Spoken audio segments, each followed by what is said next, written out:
You just got hired, your first paycheck hits, and you feel rich. Until you realize you have to pay for rent and groceries and insurance. Adulting is expensive. Whether it's your first job or a new job, in today's video, I'm going to walk you through all the financial do's and don'ts of a new job so you're not just surviving, you're thriving. And trust me, future you will thank you. Hey, I'm Katherine, founder of Imperfect Budget, and I help women stop playing small so they can take control of their money and start building real, lasting wealth. Before accepting a job offer, you need to understand how to create a basic spending plan so that you can answer the question, will this salary give me the life I want? A simple way to get started is with the 50-30-20 rule. 50% of your income goes towards paying necessities, 30% goes towards discretionary spending, and 20% goes to savings and investments. The 50-30-20 rule is not perfect, but it's a really good guideline to get you started. So before accepting any job offer, run it through the 50-30-20 model and see if it's actually enough money for you to live off of. The most important thing you can do before starting a new job is negotiate your salary. If your first reaction was, me?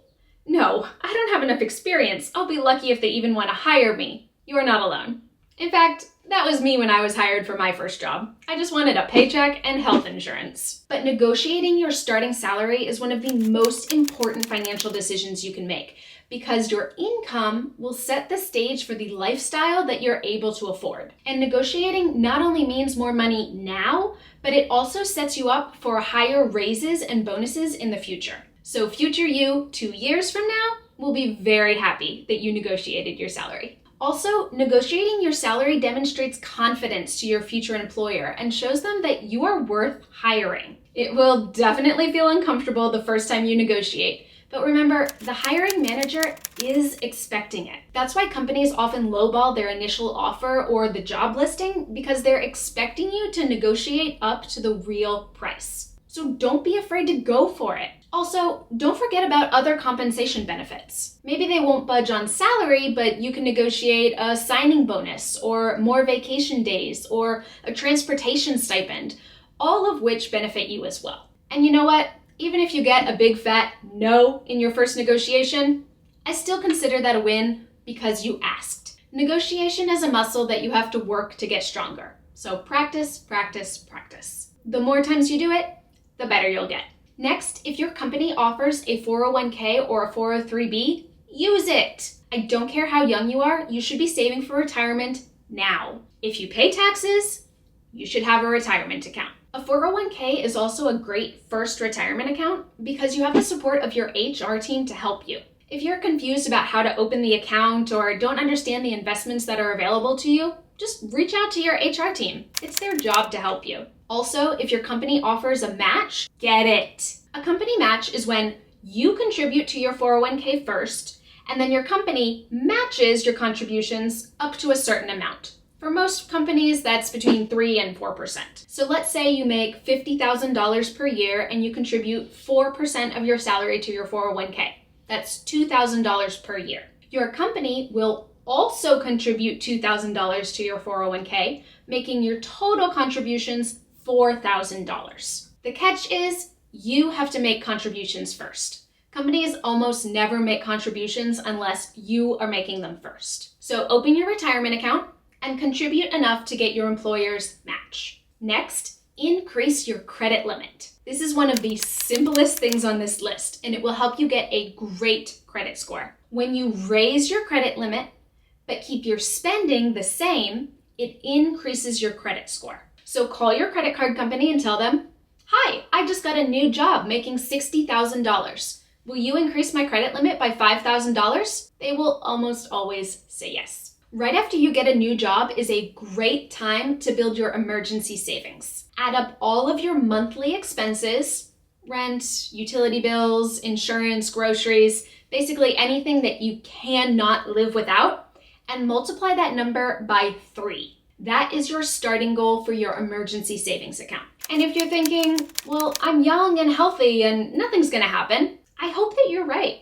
But it's always better to have an emergency fund and not need it than need it and not have it. Pro tip here is to put your emergency fund in a high yield savings account. A high-yield savings account makes more interest than a regular savings account, which will lighten the load on you a little and help you grow your savings faster. Whether it's student loans, credit card debt, or a car loan, chances are you have debt. And yeah, that sucks. But you do not need to completely pause your life while paying off debt, especially something like student loans that could take more than a decade to pay off. You deserve to live your life now too. That being said, you should always pay your minimum payments, and if you have high interest debt, do prioritize paying that off. After you get a job and you have a steady income, sit down and make a plan for how you can pay that debt off. Add up all your debt, figure out how much extra you can pay every month, and how long it will take you to pay off that debt. There are a ton of debt payoff calculators online that can help you figure these numbers out. The sooner you pay off your high interest debt, the sooner you'll have more breathing room in your budget, which will help set you up for long-term financial stability. Finally, after you get a new job, do start making real specific goals for your money and your life. I remember getting my first job and feeling so down about it.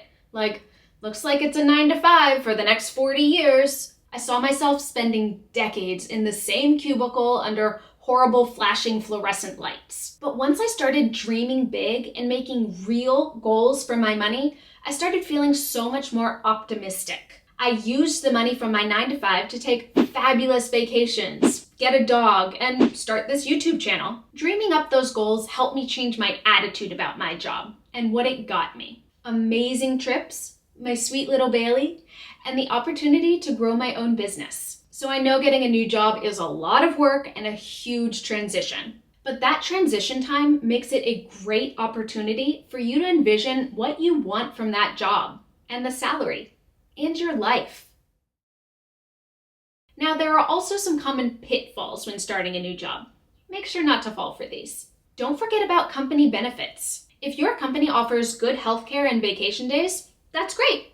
But company benefits often go far beyond that. They may offer flexible work hours, remote work options, tuition reimbursement, wellness programs, or even pet insurance. Pay attention to your employee benefit information so you can take advantage of everything your job has to offer. Next, don't immediately move to a new apartment. When you get your first job, it's usually for more money than you have ever made in your life. So it's really tempting to look for a new one-bedroom, roommate-free apartment. But try to stay in your current living accommodations just a little bit longer. Housing costs are typically the largest single item in your budget.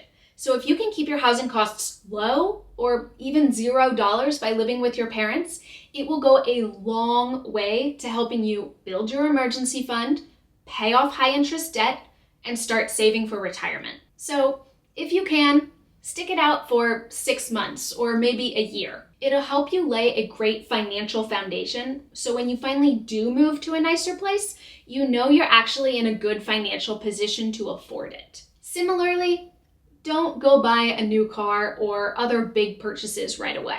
Take advantage of the fact that you're probably making more money than you've ever made in your life and boost your savings, or even take a vacation with girlfriends. But don't just go spend it on stuff and status items. Finally, don't fall victim to lifestyle inflation. Lifestyle inflation happens when you make more money, so you spend more money. This is why you hear about people who make $250,000 a year living from paycheck to paycheck, because they're spending everything they make and they have $0 in savings. To a certain extent, lifestyle inflation is normal. If you're making $250,000 a year and living on beans and rice because you want to save money, I'm gonna think you're crazy. But here's my advice. Hold out for as long as possible. It is so much easier to upgrade your life than downgrade. If you get that roommate-free one-bedroom apartment and then realize a year later that you can't afford it, it's going to be so hard to go back to living with roommates. If you buy a brand new car and then realize you can't make the car payments, it's going to be so difficult to go back to driving that clunker that you used to drive in college. Even if you start getting the good mozzarella at the grocery store, you are never going back to generic, trust me. So just hold out for as long as possible. You can give yourself little upgrades here and there, but don't go for everything at once. If you do, you'll end up with zero savings, sky-high credit card debt, and hating your life, just wondering how you got here. Starting a new job is exciting, but it also comes with a lot of responsibility, and the decisions you make now will set up your future financial security. So take time to plan ahead, be intentional, and avoid the traps that could easily set you off course. Negotiate your salary, contribute to your retirement, build your emergency fund, and stay grounded when it comes to your spending habits. It's not about being perfect. It's about building strong habits so that your money supports a life that you love living. Because when you use your paycheck to build a life of stability, freedom, and joy, future you will be so glad you did. If you liked this video, you might also like this one right here. Go ahead and check it out.